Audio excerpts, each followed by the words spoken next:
A Gustavo Mena, vicegobernador de la provincia. Buenas noches, Gustavo. ¿Qué Gracias tal? por Buenas venir. noches.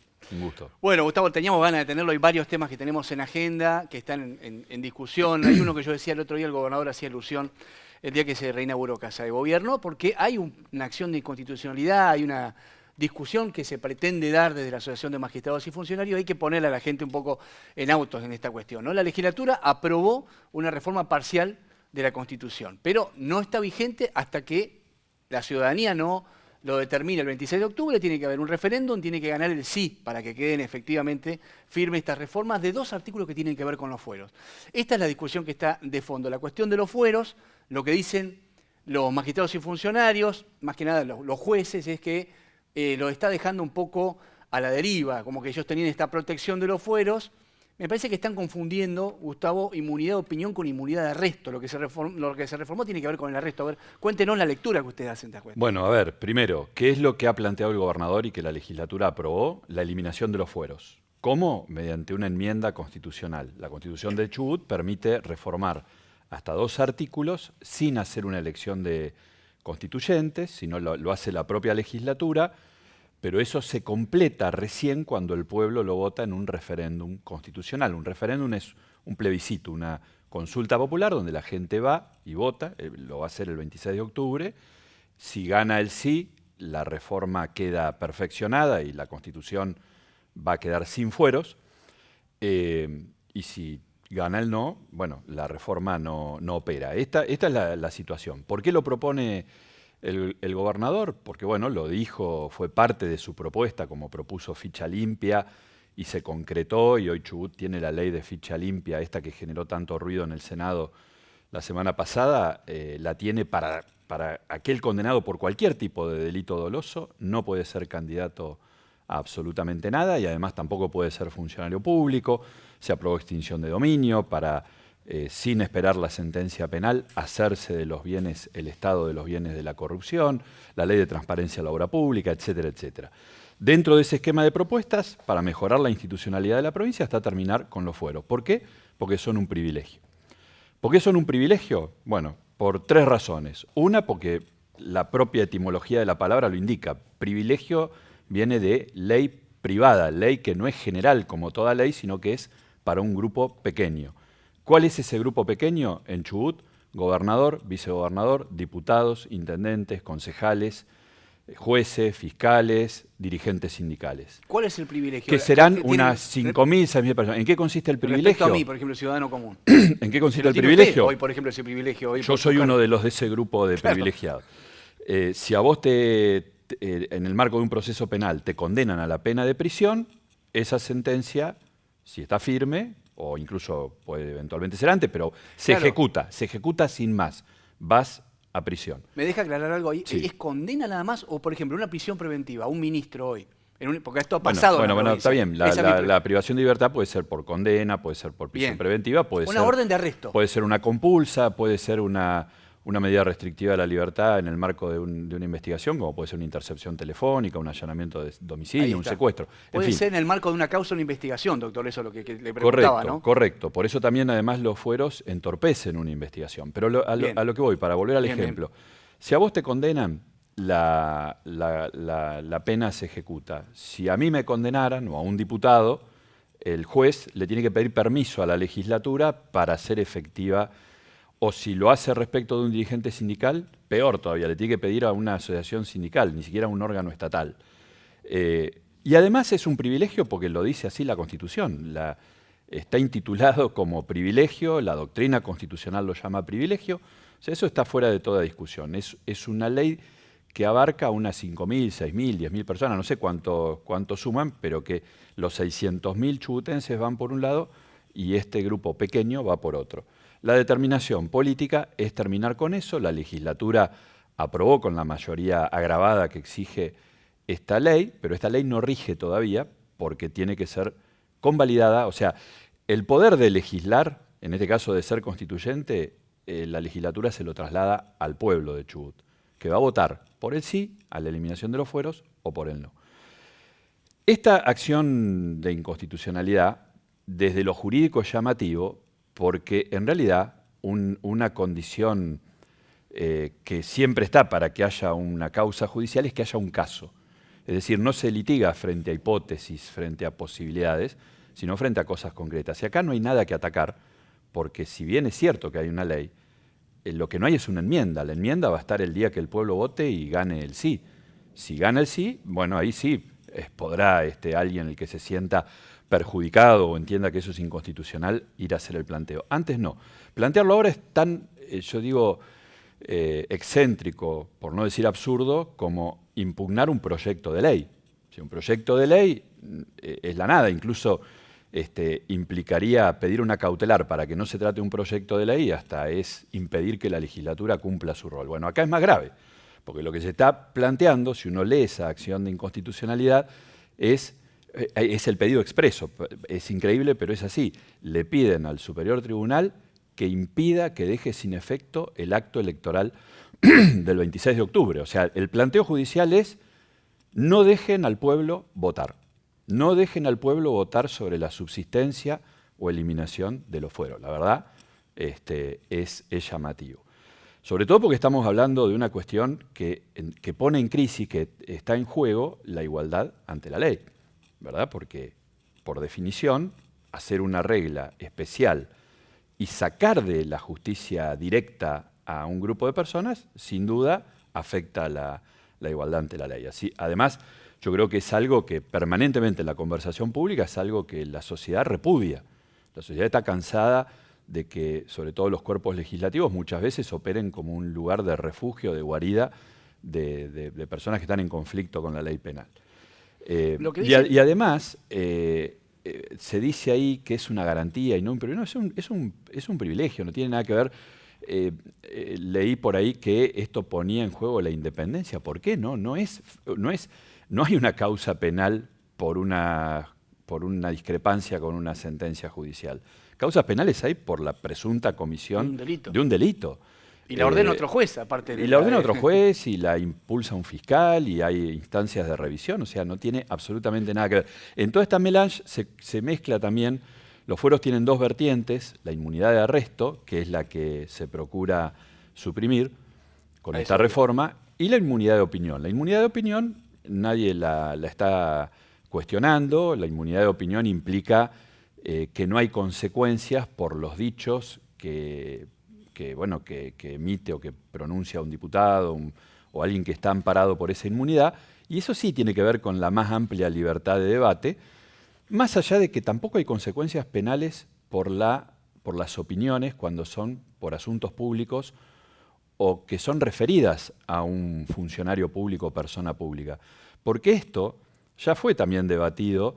Hay un caso de la Corte Interamericana, el caso Kimmel, que era un colega de ustedes, que escribió un libro sobre la actuación de un juez en la dictadura militar que no dio un habeas corpus a los monjes palotinos que fueron masacrados.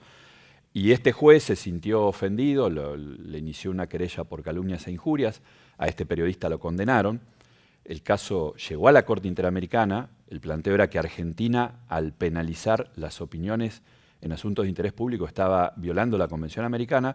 La Corte Interamericana sí lo dijo. La Corte Suprema Argentina tuvo que revocar esa condena, pero además el Congreso tuvo que modificar el Código Penal y hoy está desincriminado en calumnias e injurias lo que tiene que ver con este tipo de manifestaciones. Además, no hay posibilidad de acción penal por los dichos relativos, sí persecución, en todo caso, reparatoria civil. Lo que me parece que se mezcla, doctor, tiene que ver, por ejemplo, algunas cuestiones que leí también de esta presentación es, bueno, se va a perseguir a los jueces políticamente por sus fallos. Y eso en realidad, entiendo yo, la modificación de los fueros no se mete, sino que está la vida del Consejo de la Magistratura. Cuando se entiende que un juez no actuó bien, hay una presentación. Por la discrepancia con los fallos están todos los mecanismos recursivos de los códigos procesales.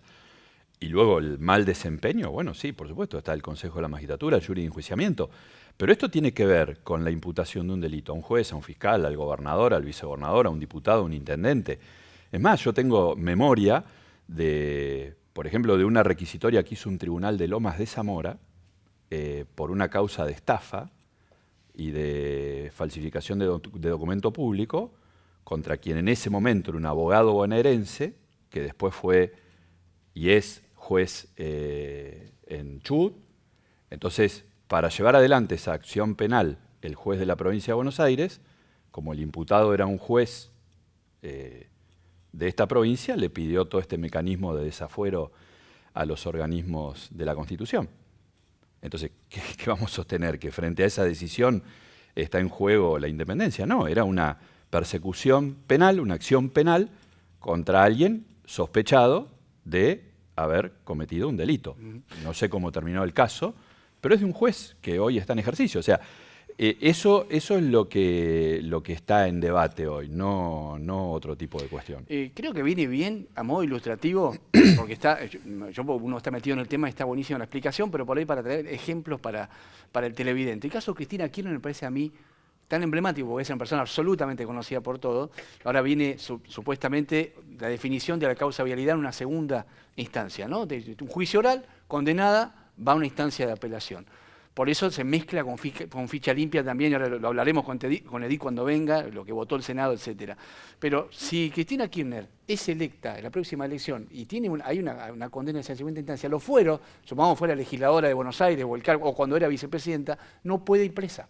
No podría ejecutarse esa condena, exactamente. Nadie la puede tener, salvo que... Pero incluso en el marco de la investigación, cuando hubo que allanar domicilio, que fue aquel famoso allanamiento en Calafate, en donde aparecieron carpetas de inteligencia de periodistas y hubo que pedirle permiso al Senado en aquella oportunidad para poder hacer algo mucho, todavía menos que una condena, sino que una medida de prueba.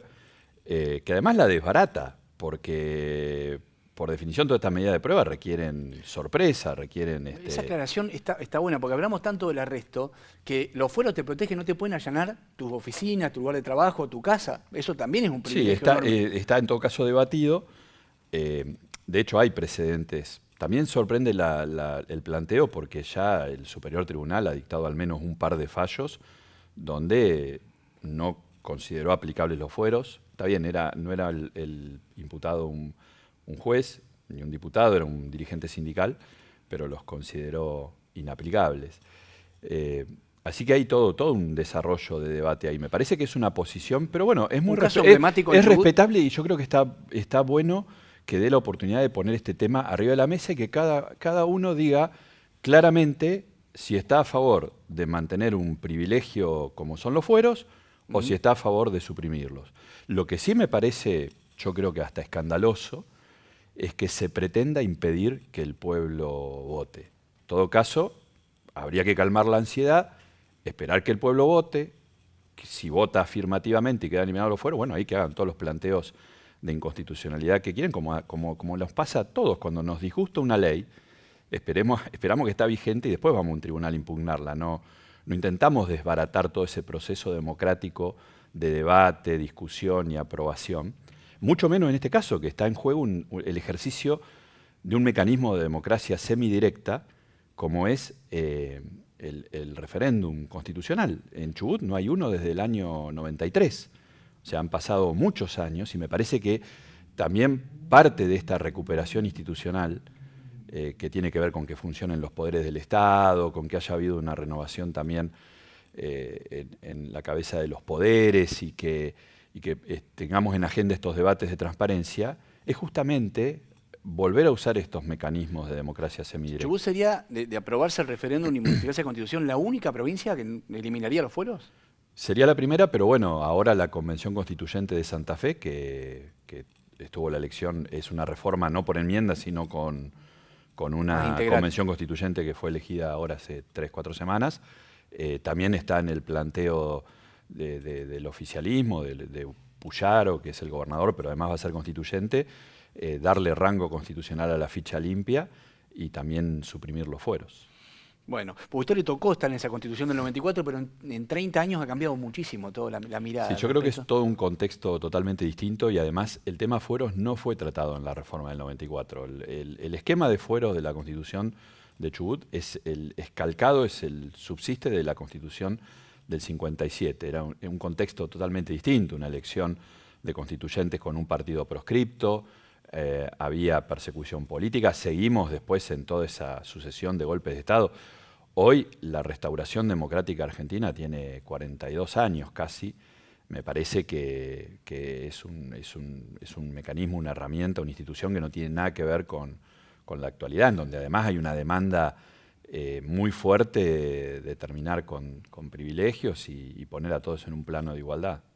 Bien, bueno, está planteado el tema. Para usted como figura clave del gobierno explicando, no corresponde ahora que el superior intervenga en nada, no es la instancia en la que este tema se tiene que resolver. En todo caso, no, en mi opinión, no. En mi opinión es un tema abstracto, porque repito, yo hago la analogía, es como que alguien impugne un proyecto de ley, alguien considera que un proyecto de ley que está con estado parlamentario y por ser tratado le parece que es inconstitucional, con o sin razón, y va un juez a decirle que la legislatura no trate ese proyecto de ley. No está en el mundo jurídico ese proyecto hasta que no lo aprueba la legislatura. Bueno, en este caso, si bien hubo una ley aprobatoria, sí, esa ley no tiene ningún efecto. Decirle a un gobernador que no promulgue una ley. Bueno, también. Porque el efecto sería cuando está promulgada la ley. Claro, y se publica y tiene vigencia. Si bien acá hay una ley aprobada con número, registrada y todo lo demás, el sentido de esa ley, que es reformar 2 artículos de la Constitución, no está vigente. Si uno agarra hoy y busca los artículos de la Constitución del Chubut, está exactamente igual que antes de aprobar esa ley. ¿Por qué? Porque en realidad lo que hace la legislatura al aprobar la ley es transferirle la facultad de legislar al pueblo del Chubut. Dice, yo me la saco, me la arranco y se la doy al pueblo. Y que el pueblo vote por sí a esta reforma o por no. Y ahí, si vota el sí y gana, recién ahí tenemos una norma atacable judicialmente, más allá del resultado que tenga ese juicio después. Bueno, doctor Mena, tengo un par de temitas más para la nota, aquí anotado. Me gustaría preguntarle a usted, en esta discusión que está en agenda, pero bien de estos días, del gobernador haciendo planteos a nivel nacional, la discusión respecto a la recaudación y al reparto de los tributos, que es una discusión antiquísima entre las provincias y la nación. Pero esta cuestión, por ejemplo, la diferencia entre el IVA y las retenciones y por qué en un caso afecta la recaudación de las provincias y en otro es dinero que se queda en las arcas públicas del gobierno nacional, ¿no? Bueno, hoy el gobernador lo que decía es, bueno, lo desafió al mismo ministro de Economía, le dijo, ¿por qué no bajan las retenciones también al sector de hidrocarburos, así como nosotros vamos a bajar las regalías, ¿no? Para ser más competitivos? Sí, porque es cierto, hay una contradicción en el discurso oficial. Compartimos que hay que bajar la presión fiscal. Ahora, el gobierno nacional no lo hace. De hecho, ha restablecido algunos tributos, como fue en el caso de ganancias a la 4ª categoría. Subsisten las percepciones de ganancias a las operaciones en moneda extranjera. Y las retenciones, que son en realidad, el nombre técnico son derechos de exportación, son tributos que gravan el comercio exterior y que por constitución son de titularidad exclusiva del Estado Nacional. Esas no las tocan. Tenemos una situación con la cuenca del Golfo San Jorge, en donde evidentemente para darle más competitividad hay que resignar regalías, que es lo que se ha venido haciendo en distintas leyes que se aprobaron el año pasado. También ahora en el acuerdo que se firmó hace unos días para reconvertir en no convencional a Cerro Dragón, claro, las regalías de lo que será la futura producción no convencional van a estar al 9%, del 12% bajaron al 9%. Lo explicó aquí, vino el ministro de Hidrocarburos y explicaba las razones, que es una inversión mucho más alta que tienen que hacer las sí, empresas. Además tenemos un competidor menos segura, que encima tiene menos costo y más productividad, como es claro, Neuquén. Además. Entonces, todos tienen que poner algo. El Estado hizo esa resignación que es importante. Ahora, el Estado Nacional debería acompañar también eso con una baja a los derechos de exportación, porque en realidad en el ámbito internacional no se exportan impuestos. Al contrario, los impuestos internos se reintegran. Y acá hay un impuesto absolutamente distorsivo que hace encarecer ese precio, ¿no? En este caso del petróleo crudo. Lo mismo también algunas cuestiones que se han tirado al ruedo, que no tienen materialización, pero bueno, están ahí en la discusión. Yo que se vota el domingo, así que hay mucho anuncio también ahí. Claro, pero el tema del IVA, de sacarlo claro, de la masa coparticipable y hacer un IVA nacional y el resto de las provincias. Bueno, pero también subsisten tributos con afectación específica que no se destinan, por ejemplo, el impuesto a los combustibles. Y está pendiente esa discusión casi 30 claro, años con la... Hay que tener una discusión integral de toda la matriz de la claro, con la nueva coparticipación federal, porque si uno toma la ley vigente hoy, que es del año 88, que tiene por título Acuerdo Transitorio, pero bueno, son casi 40 años de transitoriedad. Si uno mira eso nominalmente, es la distribución primaria, es decir, cuánto para el Estado federal, cuánto para las provincias en su conjunto. Después viene la secundaria, ¿no? Cómo se divide entre las provincias. Es, redondeando, 51 provincias, 49 nación. Pero después hubo una serie de eventos en el medio. Por ejemplo, cuando se subió el IVA del 18 al 21%, ese 3% adicional no se coparticipa. Cuando se creó el Fondo del Conurbano Bonaerense, se detrajo de ganancias. Cuando el peronismo privatizó las jubilaciones, pasaron a recaudar las AFJP, pero las jubilaciones las tenía que seguir, las viejas las tenía que pagar ANSES. Entonces ahí le sacaron a las provincias. Bueno, después, recién de un fallo de la Corte en el 2015, Cristina Kirchner, por ejemplo, tuvo 7, 8 años quedándose con el 20% de la coparticipación ilegalmente. Que no lo digo yo, lo dijo la Corte en el caso Santa Fe del 2015. Con el agravante en el caso de Chubut, que usted tuvo el otro día en la reunión de intendentes que se hizo en Casa de Gobierno, es que es la única provincia que delegó en todos los municipios la recaudación, por ejemplo, de ingresos brutos, de impuesto automotor, etcétera. Inmobiliario, sí, eso no existe en ninguna provincia. O sea, la provincia tiene un problema de desfinanciamiento en la fuente tributaria por los dos lados, ¿no? Entonces, es un esquema que requiere que la nación revea también, no solo en lo retórico, sino que sea en serio y que ponga su parte también. Bueno, la legislatura en la penúltima sesión aprobó esto de la creación de la Agencia de Recaudación. Se supone que hay una expectativa de que este nuevo organismo va a ser más eficiente en el cobro de los tributos. Sí, de completar lo que es la armonización y además también de revisar qué fue lo que firmaron y habló el gobernador con los intendentes el sábado pasado. Algunas tasas que se solapan con ingresos brutos y demás, ¿no? Y que generan una especie de doble imposición. Bien. Bueno, esto para un poco cerrar la agenda institucional, brevemente, pasándome al terreno... ¿Quién va a ser candidato? No, político partidario no, el tema es que tiene la convención, que usted es el presidente de la UCR. Sí, sí. Y, a ver, si no sería una convención de la UCR, sino ver una previa con bastante barullo, con discusiones. Me parece que la gran discusión acá es el tema de las alianzas y si el radicalismo sigue integrando esta fórmula que ha sido exitosa hasta acá en el frente. ¿Te parece que está esa discusión para darse? Bueno, un punto al orden del día, obviamente por una cuestión legal, las alianzas deben ser aprobadas por el órgano deliberativo.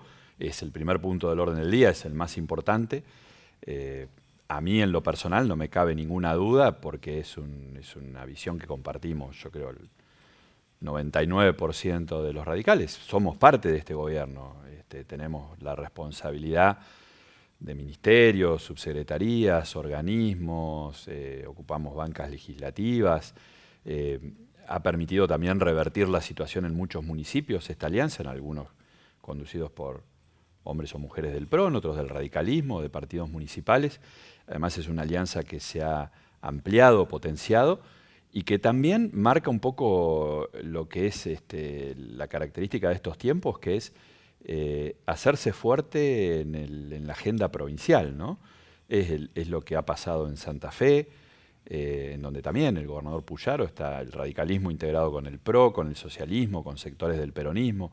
Es lo que ha pasado en Jujuy y además ha demostrado una eficacia electoral y de gobierno. O sea que yo creo que no hay ninguna duda al respecto. Integramos este gobierno, somos parte de este gobierno, acompañamos la agenda y el liderazgo del gobernador. Nos sentimos orgullosos y satisfechos de las cosas que se han recuperado en lo institucional, pese a la complejidad gravísima de la situación financiera heredada de una provincia con una deuda descomunal, escandalosa, que además nos va a seguir hasta el 2030, ha podido cumplir con sus compromisos, plantear también una agenda productiva con leyes como la de promoción de la industria turística, de la industria naval, en fin, apostando además a toda una reconversión de la matriz energética. Se vienen cosas interesantes para los sistemas aislados, para los pueblos del interior, tanto tiempo abandonados, para salir de esa generación arcaica y que además es incompatible con el ambiente y es carísima como la del gasoil, para ir a las renovables. En fin, Nosotros estamos convencidos de esto que estamos haciendo. Hemos saldado en lo institucional deudas, la del Código Electoral. ¿Cuántas veces lo hemos hablado acá? ¿Cuánto tiempo se habló? 70 años casi de incumplimiento. La vergüenza de ser la única provincia sin una ley electoral. La ley de bosques, otra deuda pendiente que además incumplía una orden judicial a la legislatura para que aborde ese tema que lo impuso la Constitución en el año 94. Yo creo que esto va a ser ratificado sin ningún lugar a dudas. Que haya alguna expresión aislada de algún integrante del radicalismo y de otros partidos que pretende otra cosa, puede ser. Pero no, yo le puedo asegurar, o te puedo asegurar, que no es para nada el sentir que uno recoge. Yo ando por toda la provincia y la verdad que eso, a veces hay gente que está por ahí desesperada para que lo llamen o que está en oferta, digamos, pero no es la posición del partido para nada. Eso, no sé, le pregunto por Palgaroni y digo, porque el único que escuché escuché en hablar general, escucho voces aisladas, pero no es algo que yo escuche que esté en debate en forma orgánica pareciera que la discusión absolutamente en ningún lado. Que haya dirigentes radicales, puede haber peronistas del PRO que se sientan tentados o que aparezcan a ver si los llaman, puede ser, pero no es algo que yo perciba que esté en el ánimo de absolutamente nadie. Cuando se trata en la convención, que es con nombre y apellido en el sentido de decir, bueno, vamos a habilitar a hacer alianzas con estos partidos sí, con estos partidos la no, fórmula es la misma que habilitar a un sector del partido a la mesa ejecutiva, concretamente. Se autoriza a la mesa ejecutiva, es lo que se ha hecho desde el 2015 que integramos la alianza que en su momento se llamó Cambiemos, después Juntos por el Cambio, ahora seguramente Despierta Chubut. Siempre fue el mismo formato, delegar o autorizar a la mesa ejecutiva, y no veo que haya ningún motivo por el cual ahora tuviésemos que innovar en eso, porque además, digamos, son todos los mismos protagonistas, los mismos actores, o sea que no vislumbro que los que impulsaron en su momento esos formatos vengan ahora con un planteo distinto. Bueno, eso por un lado, pero después lo otro, a nombre de partido, de posibilidad de cerrar alianza, porque se pone sobre la mesa así, bueno, y la Libertad Avanza, que es el oficialismo nacional, acá en Chubut tiene sus representantes, en la mesa ejecutiva, ¿podría haber chance de una charla con la Libertad Avanza o está descartado eso? Repito lo que dije recién, yo no veo, no hay nadie que esté planteando con responsabilidad partidaria, con un cargo partidario a nivel local o provincial, absolutamente nadie. A mí nadie me ha expresado eso. O sea, eso por ahí puede haber o expresiones aisladas o alguna especulación a veces de algún analista, pero no está en absoluto en lo que uno recoge en la charla en los pueblos y demás. Bueno, hacer la convención ahora en mayo es ir cumpliendo un poco con, hace poco, un par de semanas atrás lo teníamos al secretario electoral, dice, bueno, a ver, no dejen llegar a agosto, traten de tomar esta definición y ahí vayan comunicando, ¿no? Pero sí, pero nunca estuvo en discusión eso, o sea, está muy bien la intimación esa o el emplazamiento, pero el sistema pero además le dijimos al juzgado federal, en realidad esa requisitoria no fue del juzgado, fue de la Cámara Nacional Electoral, que le encomendó a todos los juzgados federales con competencia electoral.